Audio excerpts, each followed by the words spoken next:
What's going on, guys? I'm Roger Fountain, and welcome back to Movie Shit, a podcast about movies and shit. A very special episode today. I am joined by my favorite person in the world and Little Mermaid enthusiast, my beautiful wife, Charlie. Charlie, welcome to the show. Hi. So, as you might have guessed, we saw The Little Mermaid remake, reboot, what is it? Just live action. Just live action, yeah. I guess it would be remake of it last night, and we already have tickets to go see it again, if that tells you anything. And one of the things that I like is, since it's The Little Mermaid, when did the first one come out? 89. 89. So it's really hard. You can't really like spoil anything. Like if you saw the old one, you pretty much know what you're in for. But we're going to talk about. I would say if you haven't seen the live action, that you should watch it before this. Yes. So. Yeah. Not necessarily spoilers, but.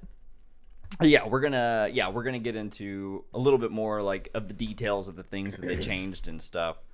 So yeah, just initial thoughts. You loved it, I'm assuming. I mean, yeah. Yeah. I mean, I only cried like the whole time. See, I didn't cry until the last bit. The part, I mean, the like daughter dad stuff always gets me with Triton. Yeah, like there's a line in the animated that's the same in the live action at the end. That's just him talking about how he's gonna miss her, and that gets me every time.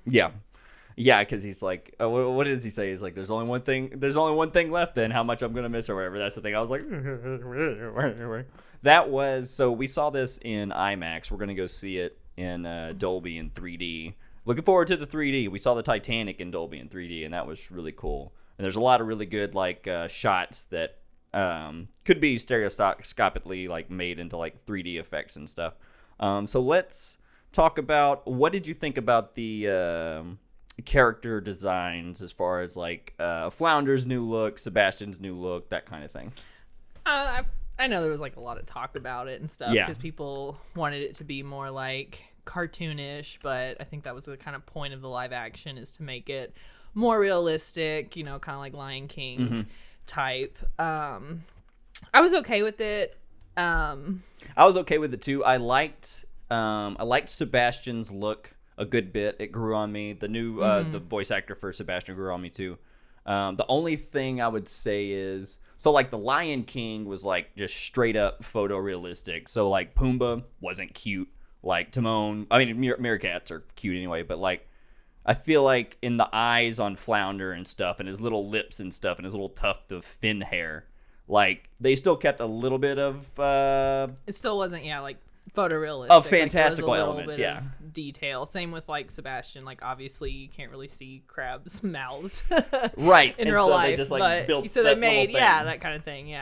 The only thing, I think it looked good, it worked fine for me. The only thing is like, obviously do crabs have eyelids? I don't know if crabs have eyelids. Oh yeah, I remember that. It was like a shadow was basically his eyelids or something. Yes. I don't know. That was a little strange, but I mean, I got used to it. I got used to it too. Like I don't know about that. It was like just because, I mean, when you start getting, I mean, obviously hand-drawn animation, you can do whatever you want to. Eyes are very expressive. Exactly. And so they keep human features on, obviously, talking animals and stuff, which is fantastic to begin with, but it loses a little bit of their ability to convey emotions. Exactly. So human emotions. That's what I mean by not completely photorealistic. They had those details to help give them more. And Flounder's not a flounder. He's like whatever, just like a fish. Yeah, I don't remember what they changed him to, but I like Flounder. I wasn't sure about him, but I think Jacob Tremblay did a really good job, and it sounds really good. Sounds great. It's cute, just like the animated. So let's talk about Scuttle. Scuttle looked great. Whatever they changed. I don't know what kind of bird they changed him to, but one of the ones that goes underwater for an extended amount of time, just to like have more underwater scenes. But I don't remember what his species is exactly. I'm sure I could find it. But anyway, she has that one line. She's like, I gotta go back up for air or whatever. I'm like, I gotta catch some air. I was like, this is pretty good. So let's talk. So we talked a little bit about character stuff. So we saw it in IMAX. So whenever it's the we're in the fantastical world of the Little Mermaid. Atlantis, I guess, is where they are. You tell me. Like Atlantica. Okay, is that what it is specifically? I think so. Okay. I mean, you know the details better than I do. But I feel like whenever it was in that world, it went to IMAX, which was cool. There's only I didn't notice that. You didn't catch that. It. Yeah, and it eased in and eased out. So whenever it's the human parts, it's like whatever, regular CinemaScope. There's only one hard cut coming from IMAX to CinemaScope, and it's after he at the end whenever Triton turns her into a human and it hard cuts out or whatever. But anyways, so one of my little complaints about the movie would be their world wasn't really like, all the animals and stuff were like fleshed out, but they didn't really have like a city or anything. They just had like that one room with Triton and all of his daughters and his throne. And like that's the only thing I ever see. I was going to say I liked it because it was them using the natural habitat it's just nature. As their yes. castle. And so I understand what you mean by it wasn't like yes. castle, but I liked it because it still had the same kind of like shape, but it was like naturally formed. So I was gonna say I liked that about it. Did you? Okay. I felt it was kind of, I don't know. I wanted to see more fantastical stuff. And you see like other mermaids, you see his daughters or whatever, and some hunky mermen at the end, and like the mer people, and a couple of shots of mer people, but yeah, you don't really get a feel for their society, I feel like, or anything. I understand what you're saying, yeah, because I know in the animated one at the beginning, it's like it's the fantastical whole Sisters of the Daughters of Trident show, and so they're kind of like in a theater, and there's like an orchestra, and it's more of like an actual metropolitan area. Yeah. So I understand what you're saying about that, but I liked how they changed it up as far as just using the natural, because there's also a little scene about that, about how we're destroying the oceans and our shipwrecks, I did like that, and whatnot, and they were cleaning up the debris from the shipwreck. Yep, I remember that bit. Yeah, so I like that a lot as well, and that's where I think, as far as adding stuff to justify the reboot or whatever, I think this walked a fine line, and I liked what they did with it. Like you said, the whole humans ruining the ocean thing, they have that in there, but they also have like the distrust. Not only Triton's distrust of the human world, but in this one, Eric's adopted mother doesn't like the mer people or whatever, and says that they've been destroying their ships, and he probably has been destroying their ships, whatever. They had like 7 shipwrecks within a week or something. But just adding that little bit and fleshing that out a little bit more, I think helped it quite a bit. Because if I'm thinking in terms of all of the Disney like remakes or whatever, the live action remakes, obviously, I think Jungle Book's still top. Yeah, but you have nostalgia for that, correct? No, not really. Really? I thought, okay, well, I was going to say I'm it biased just depends. because it's my favorite movie. I have such nostalgia for Little Mermaid, so I'm going to love it regardless, but I do think it was really well done. It was really well done, and I think the little changes that they made helped it out a lot. Like I agree. You know, the little changes they made to like the songs or whatever to make it more like socially acceptable and not as like misogynistic. Yes, I was gonna say rape culture. Misogynistic. We'll go with misogynistic. Yeah. Just do it. Yeah, the line they change about like it doesn't take a word, just kiss her, but instead they changed it to all you have to do is ask her, use your words, and so I liked that a lot. But even if you ask her, she can't say yes. She doesn't talk. So. Oh my god! But yeah, that's another plot hole that was in the animated, was that she signed a contract, signed her name. Which, if she was willing to do that, then she could just write a note and be like, "Hi, Eric, I'm Ariel, and I'm the girl I never who thought saved about you." that. I never thought about that once. Yeah, since I watched the old one, like. That's why he changed it, just because. Yeah, it just doesn't make sense that she could read and write. That's just not how it works down there.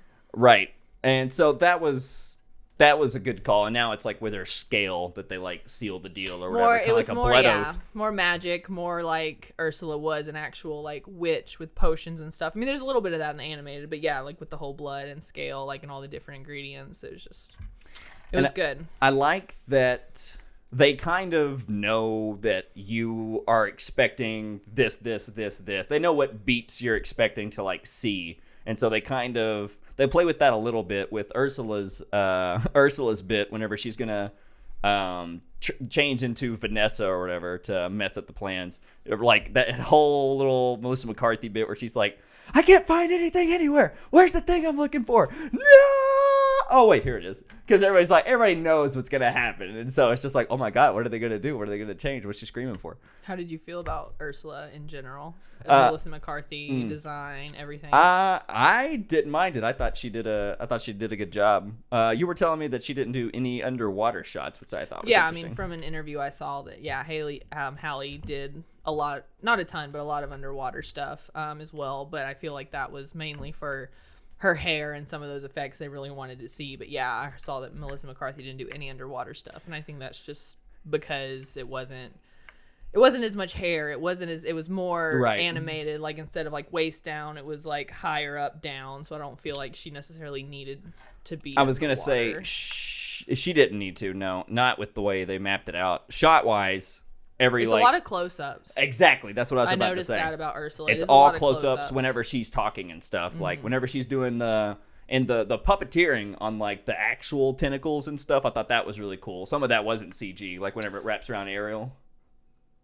I don't remember noticing that it wasn't CG. Yeah, but there's I a couple do know shots that, I really liked the bioluminescence. The bioluminescence of Ursula's tail and yeah. Oh, can we talk about Under the Sea? Yeah, we can talk about Under the Sea. Yeah, I mean, I'm assuming that's like my favorite song. Probably. I mean, it's a classic, but yeah, I just really liked how they used all these different real sea creatures. Not that the other ones, the animated ones, weren't real, but they're just like, oh, it's a cute fish, oh, it's a cute octopus, and that's it. But this had like the sea snakes and the feathery looking things, whatever those things like are. I don't know, but it was. I know that they're real because I think about that scene and then I'm like, you know, they go into like some cave and there's like bioluminescent jellyfish. The jellyfish, yeah. It was just really. I feel like it was better than the animated because she also sang during that song, which she didn't do in the animated, which I really, really like. I can't get enough of Halle singing. Of course. But yeah, I really liked the different sea creatures and her going to the different, not areas of the ocean, but different, locations. She's on the sea turtle. She's up with the dolphins. She's over with the jellyfish. Different levels. All completely different types of sea creatures and really showcased the beauty of Under the Sea, like very realistically, like the whole point of the song. So I think that was done really beautifully. It's gorgeous. It's great. The sea turtle bit was fucking great, and like the little seahorses. I think this is gonna inspire a lot of little girls to go into marine biology. That's, I guess that's what I like. I'm just really glad because I always saw myself as Ariel. Yeah, obviously, but I'm just really happy that I can see other little girls. Oh yeah, see themselves, and that just makes me really happy. And I'm really glad that they kept her locks and everything. It's just it makes me really, really proud. And I like that they changed the location from like London or whatever to the Caribbean. So it kind of they don't specify. They don't specify in the animated. It's just like a unknown whatever. It's a port like thing. But yeah, like I guess they had more precise accents and whatnot in the live action one to kind of make a little bit more sense, a little bit more realistic. Yeah, and I think that's kind of the whole point of it, is to make it even more real than it was, because mermaids are real. Because mermaids are real, obviously. You got to believe it's the Disney magic. But yeah, like, because one of the things on the Howard documentary, which you said is leaving Disney Plus, he was like, wait a minute. What if he's Jamaican? And I was Sebastian, yeah. And so this one kind of more justified that he had the accent and stuff or whatever, because they had all the steel drums and the Caribbean style and a lot of the people on the land and in the town and all that kind of stuff. So, one of your favorite sequences was the carriage. The carriage my God, ride. yes! Like in the animated when Ariel is like, "Oh yeah, hand it to me," and then she just takes off and she tore ass, man. Eric's the ride of his life. Good lord. It was really good, and it was really long, which I liked because it's only like a few seconds in the animated, but they really drug it out. Like this is dangerous. It's just very dangerous. She almost hit like so many villagers, so many people. One of my other favorite scenes. Sorry, I'm going kind of random. Oh but, no, welcome to movie shit. We jump around quite a bit. Shut up.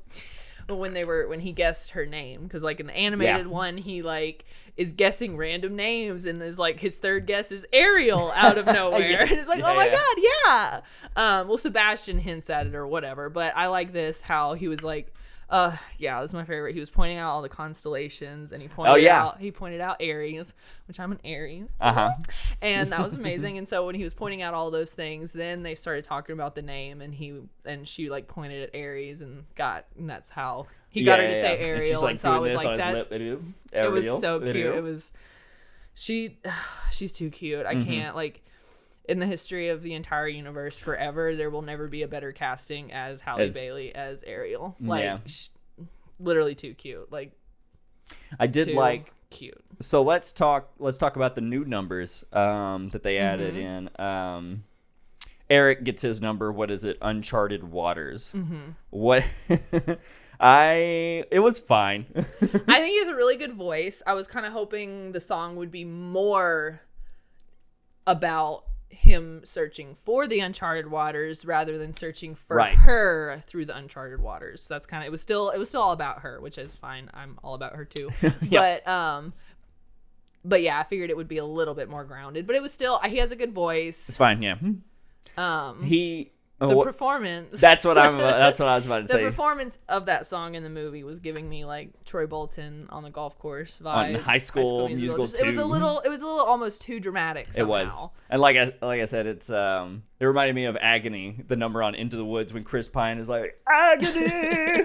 and the whole point of that song is making fun of that kind of stuff. Is just like, I miss her so much, and this one is just the same. It's not making fun of it at all. It's a bit much, but so is part everything of your world. Else. Yeah. It's kind of the point. So it didn't bother me at all. But I really liked his gestures, man. Yeah, exactly. That's what I'm saying. Troy Bolton. he needed a prop. He needed a wall. He needed something. All he had was a shoreline. Yeah. And just like. So how do you feel about Eric casting and character? Eric casting, fantastic.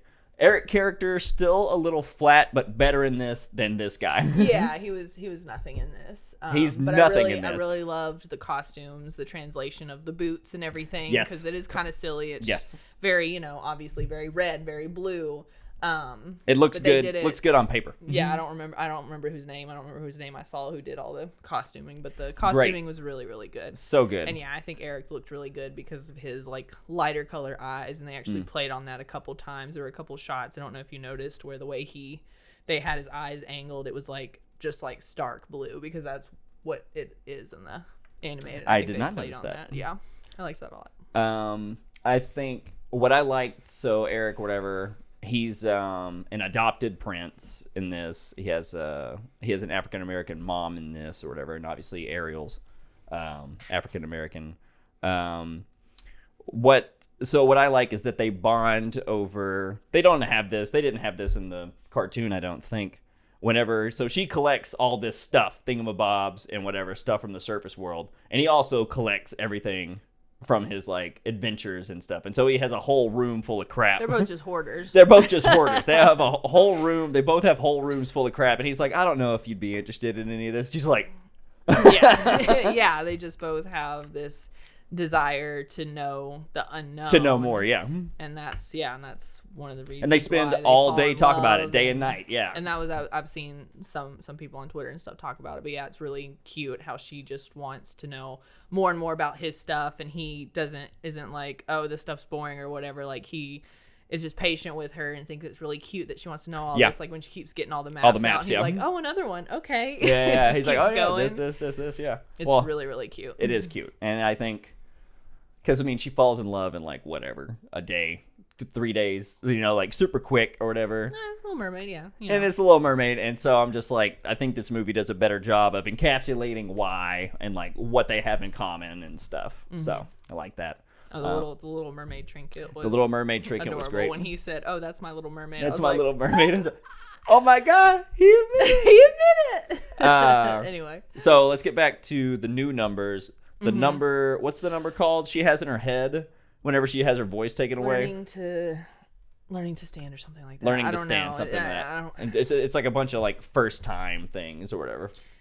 Because like it's the first time she's walking, which is great because in the cartoon for the first time. So yeah. So whenever like in the cartoon she just like walks fine, right? She stumbles a little wobbles, but then she like gets a little bit better at it. But yeah, I liked it. They had a whole number. Again, I can't get enough of Halle's voice, so I'm glad that they had a number playing in her head, because she's not like performing it in the movie. It's like playing in her head, because that's her like thoughts. But there is a shot at the end of it where she's singing it, because she's like singing in her head. Remember, it's like doing a 360, and it's like a dark background. It's like, oh yeah, that's true. Yeah, right after he walks into the door. Yeah. Just another movie shit. Just more movie shit. But yeah, and I know let's not even talk about Scuttlebutt.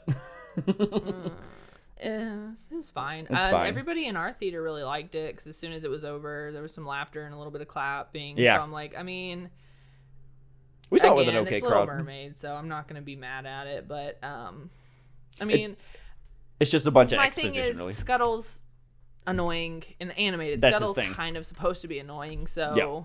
I don't dislike Awkwafina, but Scuttle's annoying, so I feel like he was kind of supposed to be a little obnoxious. I would say obnoxious more than annoying. Obnoxious. Yeah. I kind of dislike Awkwafina. I dislike how much shit she's in that I see. Like, she's in a lot. She's in a lot of stuff. Shit. She's in Renfield. I'm like, fuck. And I can't like pinpoint a specific like, oh, she was really good in that. No. So that's why I'm but like I can. I don't know. The dragon movie, Raya, the Last Dragon. I liked that movie. I thought she did an all right job in that. I like that. She was the dragon, wasn't she? Yeah. Yeah, she was good in that. I liked that. I mean, it's mostly Disney stuff that she's in. She's also in Shang-Chi. I see a lot of Disney shit. Yeah, she's in a lot. Renfield, yeah, you mentioned that. Yeah. Not. She was kind of a main character. I liked her in Renfield, but she wasn't specifically like she wasn't standout performance. Like, Nick Cage. That's was great. also back to Ursula. That's how I felt about Ursula. Like, no standout. I didn't dislike Melissa McCarthy. I just don't feel like it was like slay. No, she's not. I mean, nobody's gonna be the queen. Pat Carroll. Yeah, Pat Carroll. Mm-hmm. Oh, also we got a little Jodie Benson cameo in here as well. Oh yeah, in the marketplace. Of course, she hands her a dingle hopper. Yeah, like the queen she is. So that's one thing I was thinking about. So in this movie, Ariel has that line where she's like, it's the song in her head for the first time. Mm-hmm. It shows the picture of the illustrations of the fish hanging on the wall, and she's like, "Are we just animals for their slaughter, or something? Are we just meant for the slaughter?" Yeah. Which I thought was cool, and also I'm like thinking, and so that got me thinking more about their society as fish. I'm like, what do they eat? Do they just eat kelp? What do they do? But Melissa McCarthy stabbed that little shrimp and ate it, and so I'm like, it's a circle of life. It is what it is. But just like in Lion King, just like it's like that's just how it goes. So like I'm sure, yeah. So yeah, let's. We're talking about performances. Like I said, Eric was good. Obviously, Halle's amazing. What do you think about Javier Bardem as Triton? I thought he was good, just because I thought he was good too. Trident's supposed to be a scary father figure, and I thought intimidating. That was exactly what it felt to me. Yeah. But also that he's a father, but also king of the entire sea. Like, I believed it. Like, I think that was really good casting. Mm-hmm. The whole ocean, man. He's just got a lot on his plate. And I know, so they he mentions one line, I think, about Sebastian being his maestro, right? Or Sebastian right-hand says man. It. Okay, all right. Because like I never see him like doing any. Oh, like yeah. Besides the number with Ariel. Okay. It's not a thing in this one. It's just his like consort or something. Yeah.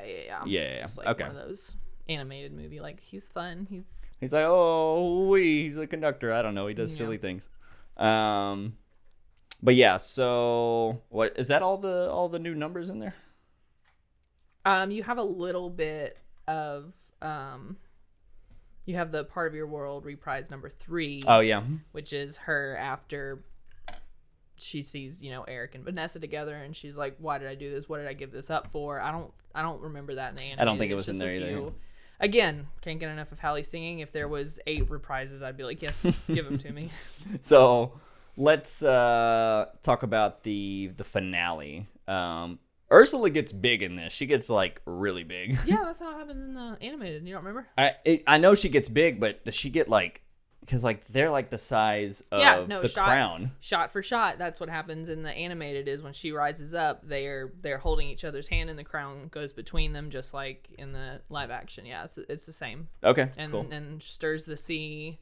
Yeah. That's the same. But I like that in the animated, Eric's the one that takes the ship and stabs her and kills her. But in this one, it's Hallie that does it, and it takes her a lot because she has her tail and she's crawling on the deck trying to get to the steering of wheel. the ship. Yeah. Whatever it's called. It's called something, I don't know. And then kills Ursula. So she does it herself, which I really like. And then she don't need Eric no man. again. Saves Eric second time, or I guess third time, because she saved him from Vanessa as well. Oh so yeah, that little fight. This girl, man, she's just saving everybody's lives. She's a boss, and she is. You said the only one, not the Hallie version, but she's a mom, right? Like she's the only Disney princess. I think so, yeah, because I know in the second, the Little Mermaid 2, the little animated one, it's Lost at Sea. I just come. I'm just making up whatever subtitle. No, but yeah, she's a mom in that. I don't think any of the other not so great sequels have any princess moms. Yeah. To my knowledge. Whatever, Beauty and the Beast, that's just like a Christmas special, right, or something. I don't know. I honestly don't know. I cut it off at the first one with all these classics. You can't beat them. Yeah, I think visually, I mean, so the main differences between the new one and the old one, people are going to go see it for the spectacle of it, and I'm just like... I'm obsessed. I'm obsessed with the colors. I'm obsessed with her tail. I'm obsessed with the way it looks. It's I mean, gorgeous. Obviously, a lot of CG, but it doesn't. So many digital artists, but it looks amazing. Yeah, it's not like, oh, that looks bad. Oh, that looks bad. Like everything looks really, really good and colorful and flows, and just the way she swims, I'm obsessed with. I think, yeah. So like, whatever. As far as Disney goes, recent Marvel stuff, people have been bagging on the CG a little bit. Not Guardians, obviously, because James Gunn outsources that to a different department. But this one looks fucking just great.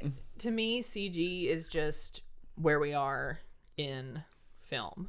Yes. Like I think that's going like to change. I think that's what's happening now, because it's kind of the new shiny thing still, and people are like really honing in on it and making it look really good. But I think that is just because that's just what it is now. Like soon enough it's going to be something different. What? I don't know, but just VR, baby, is going to be go VR. Through different cycles, and we might get back to a lot of CG in however many years. If it doesn't I like die. What Favreau does with he takes like Unreal Engine 5 in the volume for like Star Wars and stuff, and instead of shooting it on green screen or blue screen, you put it in the background while the actors are there, and it gives them something to react to.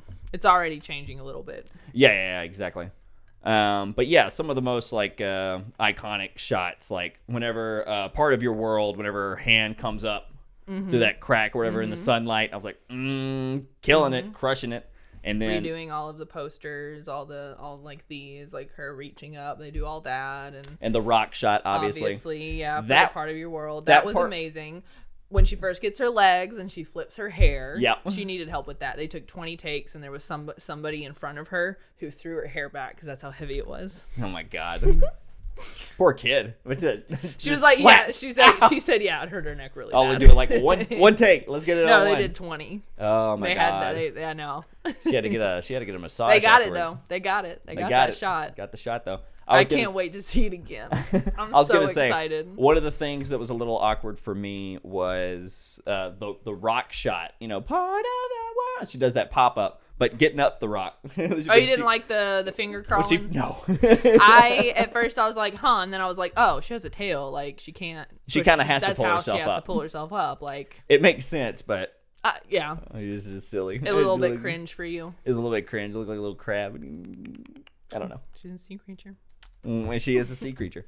And yeah, Ursula's domain looked really cool. We didn't really have the little spirit things that cling to the wall. We got a couple of jump scares from that, and then like there was like one shot of an eyeball thing real quick. But that's what those were. Yeah, but it was like super quick. It wasn't like a lot of. And they were in the song in the animated, but the little creatures or whatever. But they're not whatever in this one. Yeah. But I mean, I think Ursula's lair, the big thing that it's in, the big dragon's mouth or something, that was so cool. Yeah, that was a original concept for Ursula's lair for the animated movie, but then they changed a bunch of stuff. But I think that's where they got that concept was So, from that, which was really cool. I mean, yeah. A lot of little Easter eggs and stuff. I was gonna say it's going back to some of the source material heavier than the old one did, just because the opening has like that quote, "What is it? Mermaids don't have tears." That's from the story, right? That's from Hans Christian Andersen. Yep. Yeah. So I thought that was really cool, and then like the ending. But I mean, yeah, that story is also like the mermaid comes and like kills him and stuff. So that's a lot. That's really different. But It's really that's still him. And it's still based on his story. Oh yeah, the dudes have a little sea shanty on the ship too. That's kind of like a new number or whatever. No, okay. Fathoms Below. Fathoms Below. That was it's in the animated. Yeah. Were they hunting the mermaids? Were they throwing harpoons and stuff at the beginning of the mermaids? And that's what Fathoms Below is in the animated, is them talking about the mermaids. Who knows what's in the Fathoms Below? That was all that they kind of talked about. But no, like in the live action, they actually were like, "Oh, there's a mermaid, let's kill it." But it was just a dolphin because men are stupid. Ow. And I was gonna say, so I like this one also. So like the jump scares, I really like. The main one that got us was whenever she gets turned into a human. And she gets her legs, and she gets pulled up by the fishing boat. By some fishing boat, yeah. Because I mean, it was just like she's just swimming around, and then it's just like yeah, it comes out of nowhere. There's a net. And I was just like, because in the animated one, she just washes up on shore, right? Like but that's another thing is how they wanted to make it more realistic. Yeah. Like she actually had to swim, and she got tired because she does not use her legs, and so it just made it. And it even goes through, like, she gets taken care of by Eric's family and stuff, but it goes through the justifications for that. Like, he's always like, he was found like a shipwreck. He was found like what's his face from Pirates of the Caribbean style, Orlando Bloom, bootstrap. He was found like Will. He was found like Will Turner style, and so like his family or whatever just like takes care of her. He's like, stay here as long as you like, get everything you need. So yeah, the amount of time that they put into this is worth it. Like if you like the old one, this one's gonna exceed expectations, I think. Yeah, and I liked the whole ending about them going off to explore the world together. I thought that was a very nice touch. Yeah. Makes sense. Yeah. All right. Well, there you have it, kids. What's the rating? Do you do ratings at the end of this?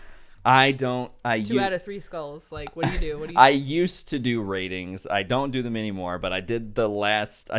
Whenever Mike's on and Mike asks me to do a rating, I'll do one. So, if you want me to, I'll think of a number. Think of a number. 11 out of 10 seashells. Oh my God.